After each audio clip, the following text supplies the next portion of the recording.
All right, welcome once again to the Power Lunch live show. I still don't have a musical intro, so you just got me going doot doot doot doot doot doot. Welcome. Maybe that's just me. I'll just record myself singing and dancing. It's the right vibe. So welcome to Power Lunch live show. As always, we bring on somewhere between 1 and 5 super cool guests who are gonna have a free-flowing conversation. How many behind me? You're about to find out. But I want to make an announcement before we get started. The Entrepreneur Mentor Community is something that I am working on bringing together. It is a group of entrepreneurs who are up and coming and mentors, which basically means coaches and service providers and technology providers who are in it for the right reasons. They're not running charities. They're running businesses. They want to make money, but they want to help people first and make money from that. So it's the kind of place where people looking for support can get support and not worry about what they're being sold and what the agenda is. So far, we got over 40 mentors signed up and a couple of members signed up as well. And on Monday, we are having a launch party at 5 p.m. Eastern. You can go to emc.coach/launch. It is a free event. And it's not about the launch of our group. It is about the launch of our community, celebrating how people have launched from where they were to where they are, and then doing some hot seat coaching so people can bring their challenges. And this is for guests, mentors, members, anyone who wants to share, who can to overcome whatever that obstacle is to launch from where you are to where you're going. So I hope you will join us at 5 p.m. Eastern this coming Monday, emc.coach/launch. And with that, I have given enough time for people to log in because it takes a minute for people to find a live. And now that you're here, you want to meet our guests. So let's meet the guests. Ta-da! Here's the guest. Hi, guest. Yes. So I said this is gonna be great because when I was giving them the briefing, they're all like, "Yeah," they're laughing along. They laugh at my jokes. Which, if the group laughs at my jokes, you know it's gonna be good. If they don't, then we're in trouble. It's gonna be a long hour. So, then I'll tell more jokes for the audience. So we're going to start with introductions. So I'm gonna have each of you take a minute, 2 minutes, whatever. I don't watch the clock too closely. Tell us a little bit about yourself, what makes you awesome, and who you are. So we're gonna start with Kimberly. Tell us about yourself, Kimberly. Hello, everyone. I'm Kimberly Weitkamp. I'm a marketing strategist and coach and trainer. And I love working with coaches so they know what to say to land the clients that pay. Nice. Those are my favorite kind of clients. Next is Coachy. Jackie, is it Cote? Cody? It's Cote. Cote. Thanks for asking. I was about to guess Cote as a third one, but I'm like, no, I'm just being silly putting an accent on Cote, and that was the right one. So. Yeah. All right. So besides your name, tell us about yourself, Jackie Cote. Awesome. Thanks for having me, Michael. I'm the Freedom Mentor and the RV Adventurist. I'm someone who is really passionate about helping hyper-driven women and men create that life of retirement now and not wait and make money while doing it. That's what I've done after 30 years of the restaurant industry. After getting let go from that industry, thank God they let me go because I probably would have never left. And I ended up turning all the skills that I have from there into my own business. And now I help people create that freedom life, having more time freedom, money freedom, location freedom. But the foundation is truly that inner freedom of loving the heck out of yourself and owning who you are so that everything else gets a heck of a lot easier. And I say RV adventurous because now I'm a full-time RV-er traveling the country. And that's why you asked me where I am, because every 3 weeks, I'm in a different place. Wow. So you're talking about people who are driven in more ways than one. Yes, exactly. And when I talk about freedom life and nomad life and stuff like that, it doesn't have to be in an RV. Freedom life is a mindset. It's an internal game first, and then when people are like, "Do I have to live in an RV?" I'm like, "No," but it's one of the ways. Yeah. It's funny. Someone asked me so if money were no object, would you live somewhere else? If it was about money, I wouldn't live in Connecticut. Yeah. I don't live in Connecticut because it's affordable. Yeah, I live here because it's where the roots are. Hello, East Coast. But yeah, it's not money that keeps me here. So, but very excited to have you here. And then another coach, Coach Clem. Tell us about yourself. Hey everyone, I'm super excited to be on the show. Super excited to be with you guys. So I'm Coach Clem. I'm a business mindset coach, and I love working with entrepreneurs. And I believe that it's by reaching their full potential that they can thrive in their business. So it's first the inner game, like Jackie was mentioning. First the inner game to get the external game on. And I'm absolutely passionate about this. You can probably notice I have a bit of an accent. Yeah. Joining you from overseas, originally from France, now living in the UK. So it's evening here. So it's a late lunch for me today at 7 p.m. But yeah, super excited to be connecting with you guys. Awesome. And I'm glad you addressed that because I'm listening to your, I see your name and I hear your accent. I'm like, oh, it's a French accent. No, it's an English accent. No, it's a French accent. So it's both. That's why it sounded like both, because it is in fact both. So so excited to have you here. I think last week we had someone who was French living in, I think it was Austria. So this is an international show, which isn't in 2022 is still exciting, but not as hard to put together as it would be in 2002. So exciting to have people from around the world joining us, and thank you for coming on late. I guess it's 7 o'clock there now. Yeah. So that's not too bad. But I appreciate it anyway. Glad to have you here. So let's kick off with some topics. So according to the random order that the fates have chosen, Kimberly will be leading us off with the top 3 mistakes people make when creating a lead magnet. Tell us what people do wrong. Everyone likes a train wreck story. Everyone likes a train wreck story. Well, they're not necessarily train wrecks so much as, you're just not using it to your full potential, right? I'm a big fan of, if I'm going to sit down and actually take the time to create something for my business, I want to be able to use it for a long time to come and not have to revisit it many, many times. So the number one mistake that I find a lot of people make when creating a lead magnet is that they're talking to the wrong people.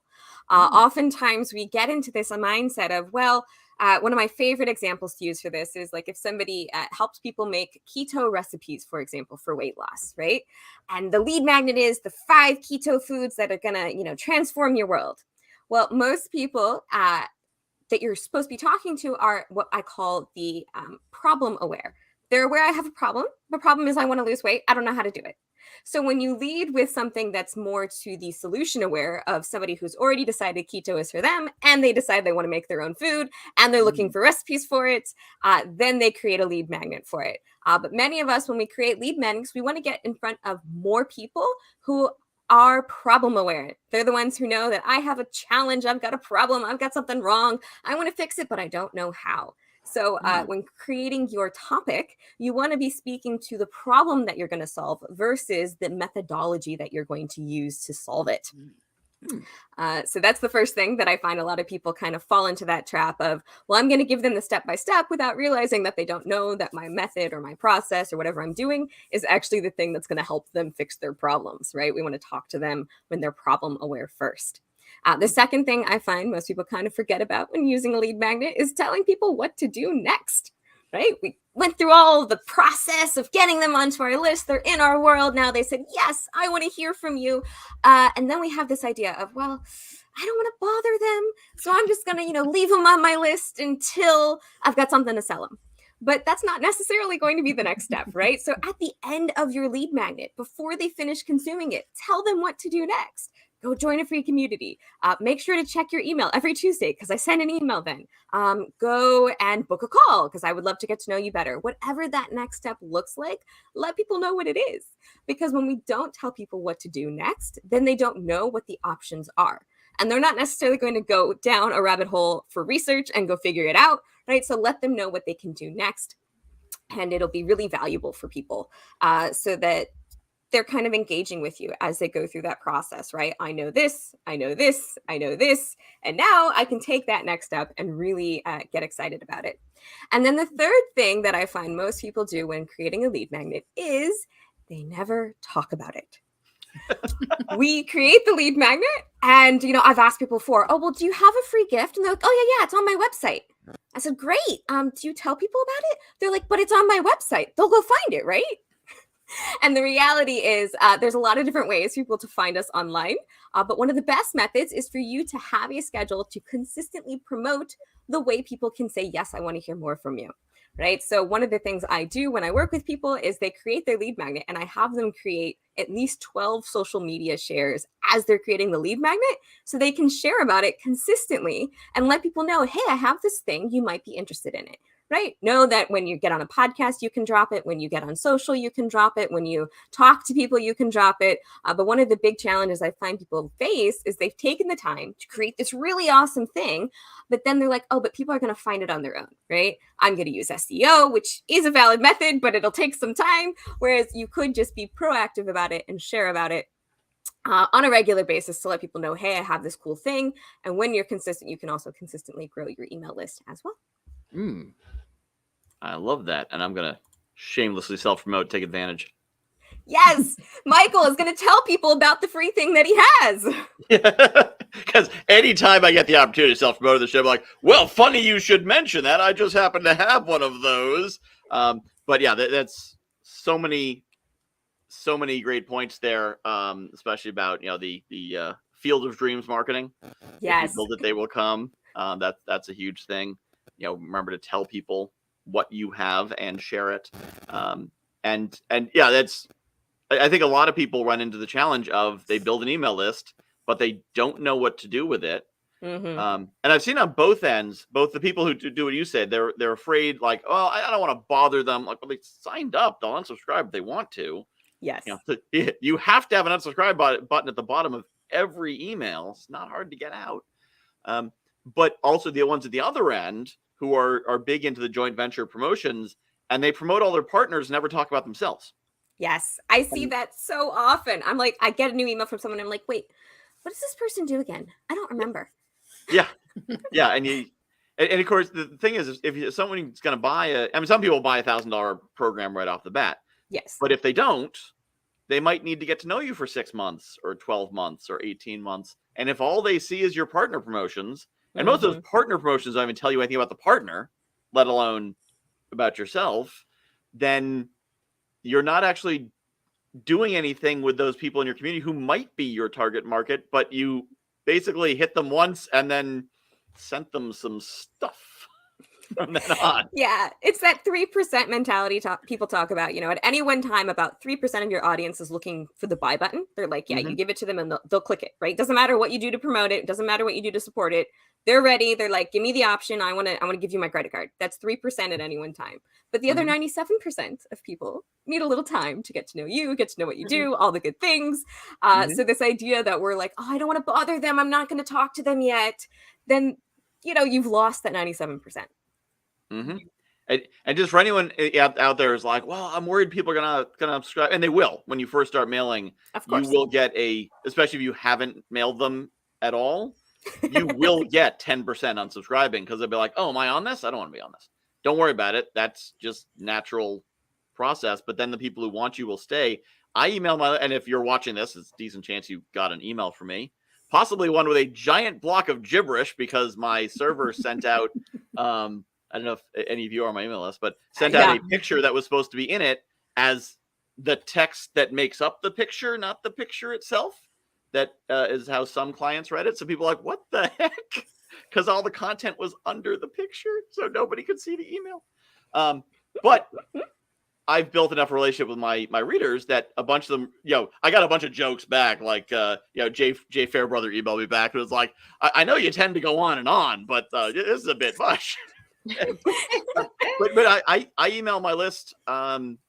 If you're signed up for my podcast reminders and my regular list, basically if you're signed up for all the things, then you get on average 12 emails a week. And my unsubscribe rate's fairly low, because if they're going to leave, they're going to leave pretty early. Soon. And otherwise they're there because if they signed up for your list, they want your stuff. That's why they signed up for nobody signs up for an email list to not get email. Yes. And as soon as they don't want it, they go. They can leave. And it takes a lot to get people to that unsubscribe button, right? Like, people have to be really motivated to go through the hassle of going all the way to the bottom of the message and clicking the button. So it's not really as much of a concern as people think it is. Yeah. Yep. Coach Jackie, Coach Clem, any thoughts? Yeah, we really resonated with what you shared on at the beginning, actually, on the fact that people focus on their expertise, what they know, and forget about the problem. And I think that's very common, actually, to forget about, like, okay, what's actually being, the problem for this person that I can be solving. That's what to focus on when you talk to them. Yeah, so great tip there. It's a great reminder for me too. Yeah, ditto. And the second one about having, like, I was down if you saw me, but I was like, oh. Like, I'm like one of those people who gets it. Like, I have number one, I have down pat, like, it's on every podcast, everything. But that middle one, it's like, I've never been an email fan. So I've been really resistant to doing an email list, but now I get it. But now I'm like, oh, now I got to do it. So I'm at the beginning stages of talking to people. And so you just gave me a good, okay, Jackie, let's get going. Well, and the thing is, it doesn't have to be about email, right? At the end of the lead magnet, you could say, hey, I'd love to get to know you better. Book a 15-minute call with me, right? There's whatever you want to put on that. I have that. Okay, good. See, Yes. I didn't do something right. Yep. No, that was awesome. That was great information. Thank you, Kimberly. Thank you. And we need those reminders all the time, don't we? Like you said, Jackie, like it's so important to hear it from someone else in a different perspective. Oh yeah, okay, this thing, yeah, it's coming back again. I should listen to it, maybe. Right. It's like this is not the first time. This is not new information. It's like, well, when is it going to hit you here versus like over here and over here? Yeah. Well, and Jackie, to your point about not liking email, there's a whole bunch of ways you can keep people in community. So I use email like social media. Because I don't trust, as my friend James Hipkin says, social media is rented land. So the rules can change, the algorithms can change. You don't own your groups, you don't own your audience. Email, the dynamics constantly shifting too, but at least you own that list of emails. Yes. But you can use social media, you can use YouTube, you can use TikTok's kind of rough for audience maintenance, but LinkedIn, Facebook. I even have an app through a company called Actionera that part of the concept is people sign up and then you can connect with them through push notifications. And as long as you don't abuse it and make them turn off their notifications, then most people, if they get an app, they're willing to get notifications. If they got like a coach's app, they want to know about your upcoming programs and upcoming content. And so that's another way to engage. There's all these different ways. Email is just kind of the most direct and least arcane of them. But there's all kinds of different ways to do it. So, if you hate one of them, just find one that works. Make sure you're doing, as I said, make sure you're doing something. Yeah, make sure you're doing something. Yeah, and with the it's always been email, that I for find. me. Oh, sorry, go ahead. Oh, I was going to say, the idea of rented land, Michael, is what I talk a lot about, right? Like if you build your entire business on one platform and then they make a change, right? And then you're like, oh gosh, what am I going to do now? But for people who hate email and you love video, like you could always just have a sentence, here's my newest video. And then like link them to the video, right? So it's just another way for you to make sure they're seeing your stuff without relying on the algorithms. Yeah. Well, and it's funny you say that because video is one of my favorite things. And Facebook's been the platform I built my whole business on, and it's been beautiful, and it's been like I've engaged, like it's just been great. But the fear of it's a rented space, right, is something that really hit me this year. And so that's why the email list is like, okay, let's get this going, because I've watched very large accounts get gone and in Facebook gone and Instagram gone, never to be recovered again. And so I was like, okay, let's fix this just to ensure, because I've built multiple 6-figure business with just Facebook, no website, nothing else. And it's like, you're right, one platform and go crazy. So now that platform feeds everything else. I have someone else that puts it everywhere else for me because I'm just too lazy to do that. And should you be doing it? No. Exactly, girl. That's why we have people like you. I always find it interesting on TikTok. A lot of the bigger people I follow on there will routinely share a post about like, make sure you follow me on YouTube on this, on that, because this video got taken down and this one got downgraded and this one did, because nobody knows the TikTok algorithm is very intentionally. It is an intentionally arcane platform. So if you're just trying to share, like I use it to share some content and find some people. But if your business and identity is based on TikTok, then forget rented land. It's like a rented houseboat in the middle of the ocean. Today it might be beautiful. Tomorrow you might be upside down, be eaten by a shark. So you always need to make sure you've got something, know how stable the thing you have is. Mm-hmm. It's like investing in crypto. Crypto's always up and down. And if you know that and you're buying low and selling high, that's how you make money.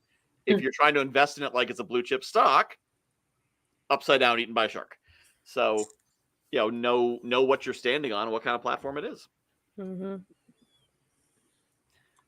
And with that, let's go on to our next guest, which is Coach Clem, who will be telling us about prioritizing. Oh, Yes. call me out. I mean, what? Go ahead. Yeah, it's not everyone's favorite, is it, to be looking at, what could I be improving in the way I do things, and looking at, actually, there's quite a bit could be improved. What I love about this topic, and it's been quite up in the air at the moment with a lot of clients and with webinars and talks, is that for a lot of people, we get completely lost in the doing, in the to-do lists, in the rush of the business of the day, and it's so easy, isn't it, to fill our day with stuff, all sorts, right? And for me, the organization and prioritizing is really about being extremely clear about what is important. You've all seen, I'm sure, the matrix of important and urgent, what's important and urgent, important not urgent, etc., etc. And the lesson with this matrix, I really believe, is to define extremely clearly for yourself what is important and not urgent. Because we are in a society based with, around urgency, around notifications, and a lot of alerts and messages constantly grabbing our attention, isn't it? Urgent, message, emails. And that is actually running in the survival part of the brain and keeping you on your toes in this rush, in this, etc. And the problem of this is that it can easily put what is important on the side, and you never get to work on actually what is truly important for your business. And that is connected, of course, to your vision, connected to your deeper why, to why maybe initially at the first place you went into business for yourself, right? Mm-hmm. What is the fulfillment that you're looking for? What is the bigger picture for yourself? So bringing that back into the center, right? I don't want to forget this, is super, super important. And what helps to prioritize, one of the little tips possibly that I love using, is learning to say no. And as we know, that's not an easy thing. And to help my clients, what I do is that I rephrase that a little bit. Okay, so we're going to have to say no to things, like declutter, choose, select, etc. That means saying no. All right, we're saying no, but what are we saying yes to? So by identifying what is truly important for you, important and not necessarily urgent, your bigger vision, your plan, your, what's deep down there that wants to come out of you, that wants to be born from you, is that I'm saying yes to. Yeah. So it's worth saying no to this. Yes, it's not pleasant to say no. Yeah, I don't like doing that. Sure. But wow, this is my bigger yes. This is worth it. This, is really, really important to me. So it brings things back into order, right? So that's what I mean by organization and prioritization.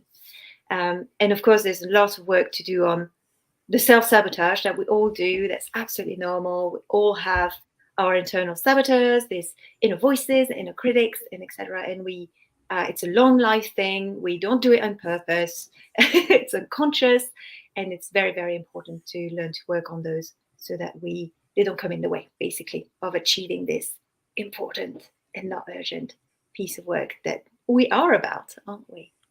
I don't know how that resonates with you guys. I love the reframe of what you're saying yes to. Right. I find it's a huge challenge with a lot of my clients. Like, they want to serve their clients first and forget about building their business. So we help them find that block of time where it's like, nothing can get booked on this. This is when you're going to focus on building your business. And so many people are like, but I don't want to disappoint others. I don't want to, it's hard to say no. I know for myself, it's hard to say no. But I love that reframe of, well, you're not saying no. You are saying no, but you're also saying yes to all the things you really want. Like, being able to take a nap in the afternoon, or not be in front of a screen so much because it hurts your eyes, or whatever that looks like. Mm-hmm. Yeah. Yeah, I am loving everything that you're saying, because the first thing, I think, similar to what like all three of us are probably saying, is that the first thing I ask clients is, what do we need to get rid of off of the plate, right? So that you can focus on what it is that you're truly desiring. And so I love, like, saying no and setting boundaries are two of the biggest things, and that's what you're describing. So I love that, and having that vision to tie to it. So it's I love how the universe put you before me, because what I'm going to be talking about is tied to what you're talking about. I love it. It's perfect timing. So yeah, I forgot to mention that the two producers of this show are Serendipity and Random Happenstance. Yes. It was originally just Serendipity, and then the job got to be too big, so we hired Random Happenstance too. But that is, it has not let me down yet, and we've been doing the show for almost a year now. Like, the right people are on it, and it's funny, people, when they can't make it, they'll be like, "Oh, I'm so sorry, I can't come." Like, yep, don't be sorry, not your choice. Universe said you're not coming on the show, so who might argue? When do you want to come later? We have 5 people booked. I love that. But and so, like, when we have 5 people booked and 3 show up, they're the 3 you were supposed to have. So it totally works. But the prioritization is a huge thing, and that's something I've run into a lot, is having to say no. As a professional connector, a lot of people want to meet with me, so yes. I had the issue of, how do I manage all these people who want to have one-to-ones and balancing that. The problem I've run into is actually knowing what to say yes to strategically. Because the idea of, like, yes, promote, work on your business. You need to work on your business rather than in your business, and that kind of stuff. But the problem I've run into in the past, I think I'm getting better. I think I'm finding better strategies. We'll see how they actually pan out. But then I'd be like, well, I think this is the thing I need to be doing, because this seems to be where the money, but I don't know. And I've got 4 great opportunities in front of me, and I don't know which one is the one to pursue. Mm-hmm. And then I end up with 4 great opportunities, 40% done each, which is about as useful as 40% of a car. Is it at the engine side or the trunk side? Doesn't matter. I mean, it doesn't matter which side you have. Yeah, like the engine side, no wheels. It's just an engine. But yeah, some are the engine, leaking oil on the floor. Some are the trunk. Some are. Yeah. So, and as that's a challenge I've run into in the past, is figuring out, knowing I need to prioritize, but which priority is the priority. Yeah. Mm-hmm. Mm-hmm. What tends to work with my clients, of course, maybe it would need to be, more into detail into this specific situation, but putting back in front of you this vision of what you're after, what you are all about, bringing this back, your why, your motivation, that can really help to get super connected, even emotionally. What are the feelings that I'm feeling? What is this? And what that does is help you connect with your deeper intuition. And intuition is a thing, of course, on a spiritual level, but also on the brain level. We know now, we've been able to prove scientifically, that the brain is able to do and to make connections, to go and look for memories, to go and look for experiences, without you having to be conscious and aware of it, without having to go back and look at all these files of this archive type thing and go, this is it. So an intuition is actually a lot more rational and logical than it appears to be. And bringing back this, this is what I want to achieve. That can be a bit of a compass in terms of, I need to focus on those 2. I don't know why, but intuitively I know. So it means that makes sense. Yeah. My experience, my brain is telling me these are the 2 I must be focusing on. I'm not saying it works 100% of the time, but I found it to be quite good. So one of the challenges I have is I got into business backwards. So it was a 2020 pivot, and I basically had the choice of either restarting something I was already doing that I wasn't having great success with the proven strategy, and now we had to rebuild it from scratch. And I was like, well, if we got to do that, I might as well follow my own entrepreneurial direction, whatever that is. So the original mission was follow my entrepreneurial direction wherever it goes. Which is kind of hard to go back to basics on, like, be more me, whoever I am. And initially it was a matter of, like, I want to support the people who needed it the most, which tends to be, broke people, which is a poor target audience because they're broke. They don't have any money. They can't pay for things. But they're the ones who I was most passionate about, because getting someone from, low six figures to high six figures, okay, that's cool, I guess. But getting someone from, like, crappy job to owning their own business, that's a, you don't go back from that path. That's an amazing, change. And so that was kind of my focus. Then I realized, like, I should probably pursue an audience that can afford to pay me something, and that might be a better business strategy. But it's actually, it's interesting talking about, getting back to why. Because given that, I'm like, okay, I need to grow up and, get serious. And once I'm making money, I can find ways to maybe give free content to them or support them somehow. But it's come full circle with the Entrepreneur Mentor community, because I built something that's a $47 membership that can help those people who, barely have two nickels. I mean, they need a few nickels for $47, but they can find $47. They can Uber for an hour and a half and get $47. That can also help people who are further along. But so it's interesting that you mentioned that at this point in my journey, that it is getting back to that mission that I'd given up on because it wasn't practical.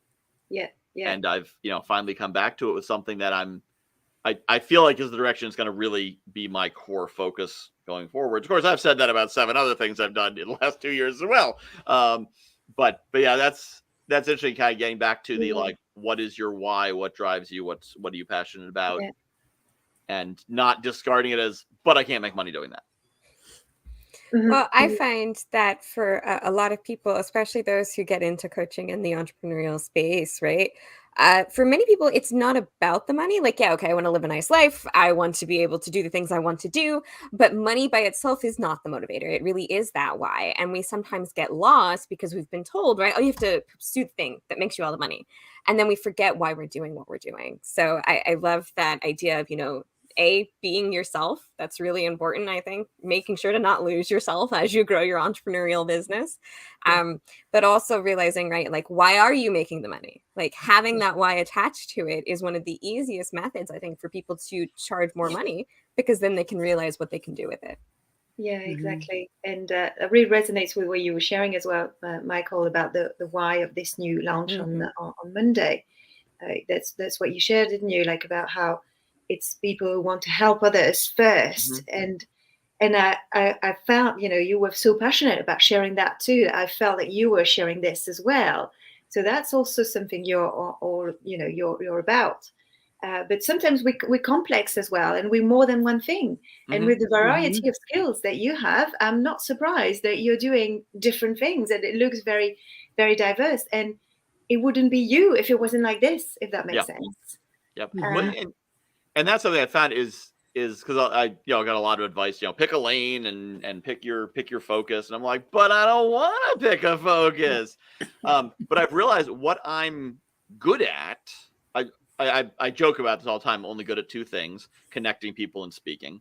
And, like, I'm okay at a bunch of other things, but those are 2 things I'm really good at. But with those things, where I've discovered my niches is bringing other people together. So, which is kind of what a CEO does. Like, a CEO doesn't have their own skills.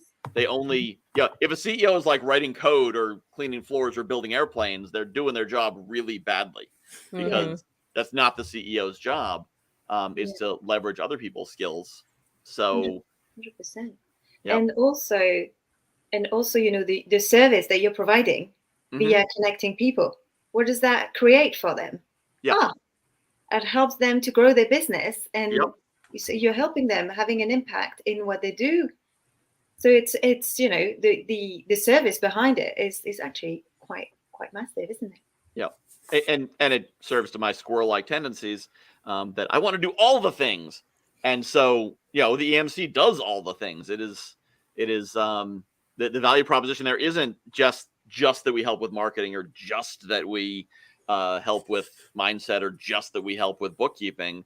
We've got mentors who do all those things, and we're that junction point to find it. Which yeah, so I don't like to choose. I like buffet. I like the buffet. I like the, you know, if you ask me to choose between A and B, my answer is yes. I will take A and B. I'm so with you, Michael, because for years, and it's funny that you're talking about organization and prioritization, Coach Clem, because for years I was told by bosses, like, you're not organized enough. You're not like structured enough. You're not, you know, blah, blah, blah, blah, blah. And during this journey, like, I've discovered that that's where my magic lands. Like, that's where my magic lies. Like, so when I do things last minute, that's where the connection to the clients that are meant to, and the intuition part you spoke about, like, that's owning my magic and how I prioritize, how I organize and stuff like that. So everyone's gonna be a little different. And something that's like helped me do what you're talking about is I ask myself this question of pressure versus pleasure. So when there's something that has to be done, I'm like, is this coming from a place of pressure? Like, I have to, I should be, I need to, or is it coming from this place of pleasure? Which leads me to a very similar style like you, Michael, where I'm like pleasure could be this direction, this direction, this direction, and that's okay. And we get to do it all, and sometimes maybe not all at one time, but we get to do it all, you know. So yeah, I love how you put everything together in terms of everyone is different, and organized and prioritizing can be that, you know, can be very creative, can be very out of the box. I really believe that, and Kimberly, you were sharing that as well, like you're as unique as your business, you know. Yes. And of course there's rules, and of course there's advice and things like that, but at the end of the day, by discovering who you are, you're going to discover as well how you're going to be doing business. Is it social media, is it email, is it this, is that? There's all of these panels of wide range of things you could be doing, several of them possibly. But don't limit yourself. Like, it's a lot more open than that, I think. Yes. I mean, that's one of the things I tell people is I'm platform agnostic. I'm like, I don't care which method you use, as long as you use the method that works for you and works for your clients. I come across that a lot with entrepreneurs and coaches. They're like, well, I don't know how to market because it seems like I have to do it this way. I'm like, but you don't. You get to do it the way you want to do it. The beautiful thing about being an entrepreneur is you get to choose who you work with. So I'll ask people, like, who do you want to work with? And they're like, well, I'm getting a lot of these people. I'm like, but are they the ones you want to work with? Who do you want to work with? You get to build your business the way you want to build it, which is what's wonderful. Yeah, that's I had a thought and it's gone. But no, but I love the that idea of, you know, you get to work with who you want to work with. And I'm part of what inspired me to make the MC is I'm blessed by having this community of abundance-minded entrepreneurs. You know, people who don't believe in competition, who are they come to a networking encounter to give, and for the longest time, as like, am I just, you know, are there people who are the wrong people slipping through and I don't realize it? Because no one was flagging. You know, I'd meet with 30 people in a week and none of them would flag as like, watch out for this person. I'm like, how am I not finding anyone who's raising a red flag? And then I'd meet someone who raised a red flag. I'm like, holy mackerel. It's just that I'd curated my community so well that I wasn't meeting those wrong people. I was just being the right one, which means that I'm not terribly guarded. I'm pretty open about what's going on in my life, what's going on in my, I don't share like, you know, details and numbers publicly, but I share a remarkable amount publicly, actually. And I'll, you know, talk to someone I barely know and share my challenges, and often they're happy to help and advise because that's how they are. I'll help and advise them. And that's just the community I have. And that's been key to my success. And, you know, things like this, people like you come on the show and coach me for free on the show. It's great.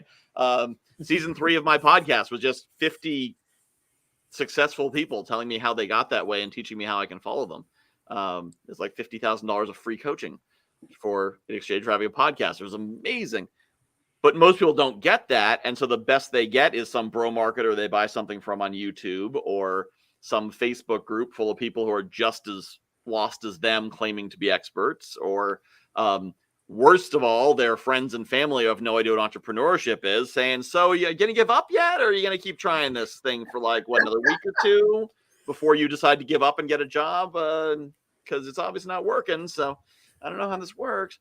And so I wanted to, and it took me, you know, I knew how to network already. I knew how to make a podcast already, and I just leveraged those tools.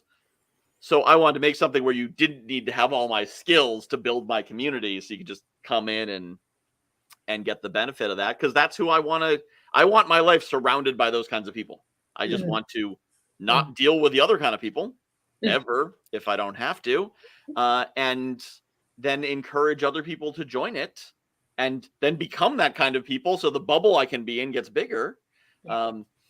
So yeah, because I don't want to work with scarcity minded, watch your back, I got right ironclad contracts because you're gonna have to be enforcing them later. I don't want to make those kind of deals. That's not fun. Awesome. Yeah. All right. And so, Jackie, you said that you were going to be dovetailing off this concept. So take it away. Talk us about living a retirement lifestyle, making money doing it.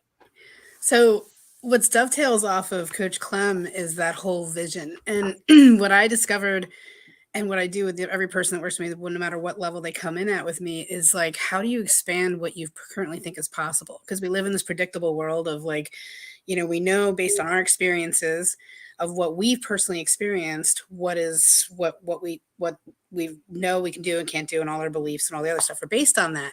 But then there's this possibility of seeing, okay, well, if Michael's done this and Coach Clem's done this, and like what is possible is that next vision. And I kind of tell you, for me, I don't know about you guys can agree, it was really hard in the beginning to expand from what I knew for doing the same thing for 30 years to expanding to what was possible outside of there. Now, I was always this driven freedom individual, but I still did the safe thing, job, benefits, college degree, job, benefits, blah, blah, blah. And I did that for 30 years, but I always knew inside that there was something more, entrepreneurship, my own thing. So starting with that vision and expanding it, the challenge with the vision is that our brain it can only function on the known. And that known is the past of all the experiences we've had. And, the future, we can't change that, right? But then the future worries. It's amazing how magical our brain can create these stories that are so true around the worries. Like, oh, and this could happen, and what if this, and what if this? And it's like crystal clear. But then when you task someone to tell you, what do you want? What are your desires? What's that why? What's that vision? They're like, I don't know.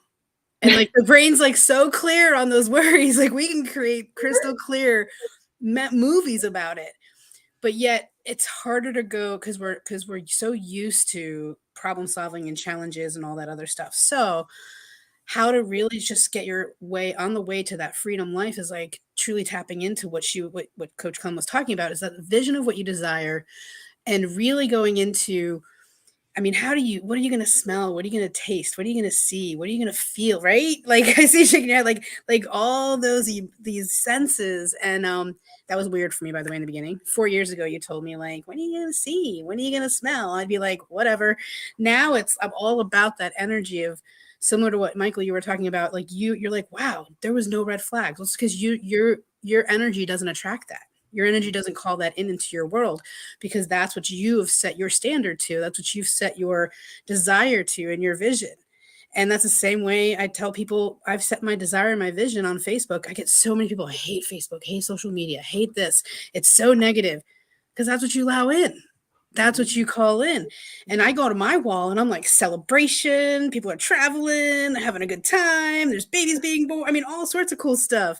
So it's a joy for me to go to my Facebook wall, because that's what I visioned it to be. And that's what I have attracted energetically in. So if you've got the choice to live in the past that you can't change, you get to take what you learned, the lesson, to put it in your little bag and travel forward with it, but take what you like and leave the rest. That doesn't serve you anymore.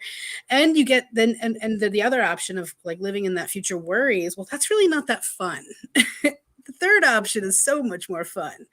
Living in the vision of what you desire. What do you want to be experiencing?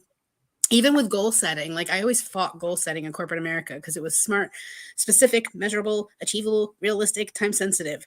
Where's the fun in that? There was no intentions behind it. There was no pleasure, as I said earlier. There was no pleasures. And I'm laughing because it's been so quiet. And then the dog goes off upstairs. Universe, love you. So there's no, when you're intentionally living for the future, you have this journey along the way to the external source and goal. The external goal does not satisfy the internal need of love, safety, and belonging. And we think it does, whether it's the money goal, whether it's the weight goal, whatever it is. But if we have a journey along the way to the $10,000 a month income that you desire, what does that journey feel like? What are you experiencing? What are your clients experiencing? Like all that stuff. And seriously, can you hear that? Yeah. We can hear you though. You're good. We hear you fine. I'm at my friend's house and I'm visiting, go figure, not in one place. And the dogs were quiet all day. It's hilarious. So I choose that vision and I help my clients choose that vision and that desire because our brain's powerful. It can create the same exact like feeling of reality we can take that future vision and bring it to the present and live in that reality as if it's already happened, just like we do with the worries.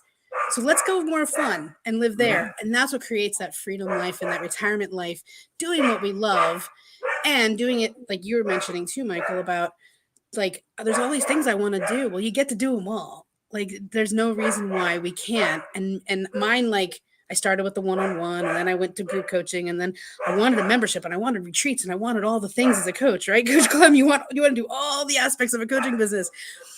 But I did them as I meant to becoming, like the way it fell in. And so I say, don't wait to have that freedom vision. Like, start working on it now and start living the life you love and fitting the success and money into it. Woohoo! Yeah. I love it. So much good The stuff. dog in there. agrees. The dog agrees. Yep. The dog agrees for sure. Well, and I don't like, because that's a lot of what I did and how I got where I am is and it was part of the challenge because I said I walked into business backwards. I think most people start with I have a lot of knowledge around financial analysis, and so I'm going to become a financial coach to do that. Me, I was like, I don't want to get another job, so I'm good at stuff and I can probably get paid for something, so let's figure it out. So I started with I'm gonna be a successful entrepreneur doing something. I've got a podcast. I could maybe coach, I guess. Actually, I learned a coaching sales strategy to try to save the publishing. I was publishing a magazine for another company to try to save that, and it didn't work because it was a coaching sales strategy, not a advertising sales strategy. And the guy who taught it to me is like, you could probably be a coach. You know stuff. You're helpful. You're empathetic. Be a coach. You know how to set it. And I'm like, well, the only reason I kind of wanted to be a coach, I just never had a way of selling it. And now I do. Sure. Turns out apparently you need some training to be a good coach. If you want your clients to actually keep you more than a month. Because I sold 10 clients in 10 weeks. And by the end of a month, I had 2 left. But yeah, it was just kind of setting that, like, I'm going for this. I spent a year driving Uber every weekend. That's how I paid my bills. But it's just a matter of kind of driving that direction. And it's taken me more or less, stumbling and bumbling the right way. But it's been, I like creating community spaces. I like bringing people together. So and a lot of times it's just a matter of running into a problem and creating a solution. Like my podcast, too many people wanted to be on it and they weren't necessarily a fit for the target of what that show was about. So I'm like, what if I just do a live show that I invite everyone onto? And the crazy thing is, you're talking about the energy. Half the time I drop the link, the application link for this show into the chats of like Zoom networking groups where people are looking for podcasts. So anyone could fill it out. And I'll be totally honest, I didn't check any of your websites before we started. That's how I found you. Yeah, the universe puts the right people on my show. And I've had, I think it's 145 guests so far. And I've yet to have one where I'm like, oh my God, how'd this person get on my show? I've had some people who are quiet, some people who, I wouldn't hire or recommend them for business, but I've never had like bad guests because I think I put out the right energy. I go to the right events. I'm around the right people. If I'm in the wrong room, I'm not dropping that link. But I put it out for the right people, and the right people come on because I think I'm doing what Jackie's saying. I'm kind of having that intention energy of like, this is what I want. This is what I want around me. Yeah. And if you vibe with that, here's how you get on my show. And if not, it actually a story, and then I'll stop monopolizing my show. So I've been inviting a lot of people to be mentors in the entrepreneur mentor community. Again, I was worried, like, am I being, I'm being too open? Am I inviting too many mentors? And then I was talking to someone who made me realize what the wrong fit looks like. Because I was telling her about it, like she said, so what do your mentors get paid for being mentors in the group? And I'm like, they get paid the opportunity to help people. They get paid access to my audience. They get paid, because the mentors can promote to the audience. They get paid all the access, exposure, the opportunity to serve, networking, connections, but I don't give them money. I mean, they get a commission if they bring in members, but I don't pay them just to be there. And she could not get it. She's like, no, I've mentored people. I haven't gotten anything out of it. So I don't do it anymore. And I'm like, so this is what a non-fit looks like. Okay, good. It exists. I now know what the null. I now know the null hypothesis. And I got it. So, but it was such a shock to hear that. Like, what do you mean getting paid? Like, that's honestly, I'm considering charging people to be mentors. I would never consider paying them because the value is intrinsic in that community, and the right people get it, and the wrong are just like, Yeah, I find it so interesting that you keep saying you went into business backwards, Michael, because if that's the case, then I went in like even more backwards. I don't know really like what's more backwards than that. I became an English teacher in Spain, and then after a couple of years, I was like, okay, I'm done with this. I want to figure out something else. Yep. And I moved to New Zealand without a job, without a plan, but they have this working holiday visa thing. So I was like, cool, I can like work and then travel and do whatever I want. And while I was over there, heard about the opportunity with copywriting, and I left it up to the universe, right? I was in New Zealand, which is a huge time difference. So they had this like huge investment, lifetime access, all these trainings type thing. And I said, okay, if I wake up in the morning without an alarm and the card is still open, I'm going to do it. And what do you know? I woke up in the morning without an alarm because it's like, I think it was like 10 a.m. or something in New Zealand, which was like midnight Eastern or something. And I was like, okay, cool. Yeah, I guess I'm doing it. I didn't know how I was going to pay for it. Didn't know anything, but I was like, well, let's just figure it out, right? We'll figure it out. Because for me, the idea of working a corporate job, having to go 9 to 5, there were so many things going on in my life. I was like, I can't guarantee I can actually do a 9 to 5. I don't want to do a 9 to 5. I don't want to have to go and do the thing every time. So it's like my entire journey of working since I was 18 years old was, well, how can I use it to fund the things I want to do, which is like to travel, to do fun things, to see and meet new people. So the copywriting led me to doing that, led me to now I can teach people how to do it and to coach on it. But I've never had a 9 to 5 job, as what people call it. So I find that's very fascinating too. Yeah, that's brilliant. It's great, and really resonated with what you shared, Jackie. 100%. The feeling it in your body, the bringing it into reality for your brain, right? Because your brain doesn't make the difference between what it's feeling, the thoughts, and what is reality. So when you do that, you bring reality to it. And what you shared, Kimberly, Michael, about this vision, like I like to talk about aspirations with clients rather than goals.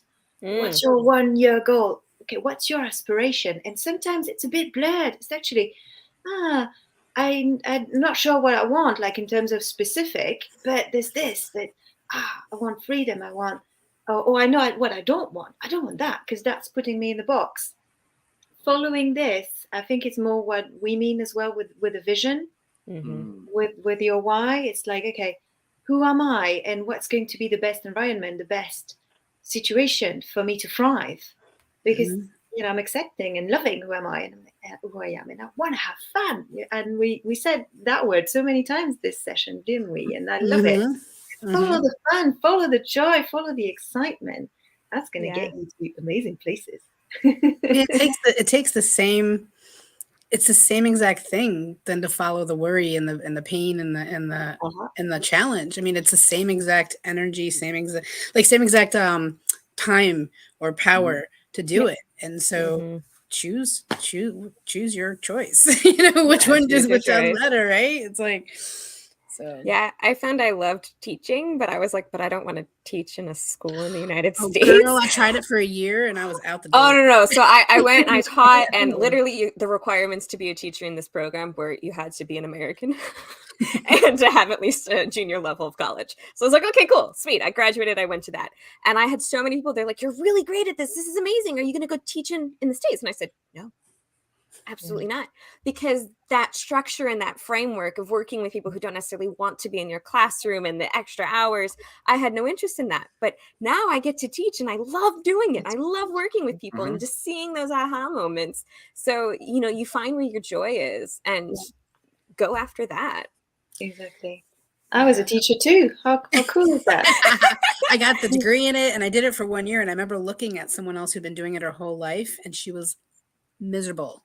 Like kids were running from her room into mine going, Miss Jackie, she's so, and I was like, I can't do that. That could be me. And that's not what I desire. And the same thing, Kimberly, the structure of it and being held in a box. The only reason I ended up in the restaurant business as a job is because there was a lot of flexibility. Even though there was a lot of hours and stuff, I still traveled the country for companies. It was change every day. And I love like change and spontaneity every day. And that was that business. And I'm so glad I'm not in it anymore at the same time. And that's why my go-to when so I got in this entrepreneurship thing and then like said, I don't actually have revenue coming in and I still have bills. I should do something else. And eventually found Uber once I got vaccinated. And because Uber it pays about $30 an hour and it's not like work. It's driving and talking to people. I like driving. Yes. I like talking to people. I also like getting paid. So I get paid to drive and talk to people. And I never know where I'm going to go. It's within Connecticut, so it's not a really big span. But it's an adventure and it's fun. And if I have every once in a while I have a bad month and I'm like, oh, look, I have less clients than I thought I'd have this month. Uber time. So fun fact, Michael, my partner's name is Michael. And he drives Uber and Lyft to make his income across the whole country. He just turns it on in each state. And he brings in same thing, like $30 an hour to like some states are a little different. FYI, Bozeman, Montana, you make the most. Really? Really random, right? He came home. He's like, I just made like $500 in like 6 to 7 to 8 hours versus what you make like in Virginia is like half of that. So we were just laughing. We're like, Bozeman, Montana, the place for Uber. There you go. It's probably because there's like 9 drivers. So. Exactly. That's what it was. There's like nobody was available. Everything is spread out in Montana. So nothing's a short trip. You're not taking the bus. Yeah. It is gorgeous. I highly suggest visiting if you haven't. Yeah. Highly suggest. Good, yeah. But man, it's finding those ways to make your money. Because if I had to get a job when I ran out of money, because if this has been 30 years ago, I might have had to get a job. Then I'd be tired and I'd be exhausted and worn out and that's the end of it. But we live in this time where you can do Uber, DoorDash, VA work, remote call center. There's all kinds of different things you can do that don't take all your energy and stop what you're doing, and you can just supplement on the side as long as you approach it the right way. Uber's not a job. Uber is a way to make money. It is not a job. Don't treat it like one. You will get screwed. But if you do it the right way, especially because the way the taxes work, it's great. 52 cents a mile deduction, and you make 70 cents to $1 per mile. So in other words, you can deduct 2/3 to half your income. Yep. So supplemented by the government. It's amazing. But that's neither here nor there. This has been awesome. It is the top of the hour. So this is why I do this. Actually, so I brought this show back partly because I had so many people wanted to get on my other show. But last year, I was running a conference and I was showing off the speakers in the conference by doing a weekly roundtable. And it was so much fun that I stopped doing the conferences. So no speakers, no show. I said, I want to do it again. This is just fun bringing these people on. And I was worried that without the confines of having a pre-selected group of speakers, and I'm just inviting everyone, who's going to be on the show. I'll try it for a few weeks and see what happens until it becomes a train wreck. Well, that was January. Now it's November and still awesome. So no train wrecks. Thanks for being awesome. So we're going to do final thoughts going around and then stick around after I hit the big red button because I want to talk to you about something afterwards. But before that, so let me get to your final parting thoughts. And if you have a lead magnet, now is the time to share it. Kimberly. Jackie, final thoughts. Final thoughts. I just stop waiting to turn what it is that you truly desire, that freedom life, into a reality, because you get to do it now. It doesn't have to wait until we're too old to enjoy it. And my lead magnet is what kind of we talked about, is adding intentions into your goal setting and making it fun. I even get out like markers or crayons and we like draw and we route out all how it's going to feel. And there's a video in my intentional goal setting lead magnet. So that's great. That walks you through that. At JackieCote.com. Yes. All right. Yes. Fantastic. And Kimberly, final thoughts. Final thoughts. This has been a lot of fun. Thank you for the invitation, Michael. And final thoughts are, as an entrepreneur, as a coach, right? Be yourself in your marketing, in your sales, in whatever way you talk about your business. Be yourself. Own who you are, own your genius, and don't be afraid to do the things like marketing or what have you, because there's not a right way to do it. It's your way to do it. And I do have a lead magnet. It's a little bit long. It's theaudienceconverter.com. You can actually grab one of the lead magnets there, or /lead-magnet-guide. It's a little bit long. But then I talk about what to put inside the lead magnet.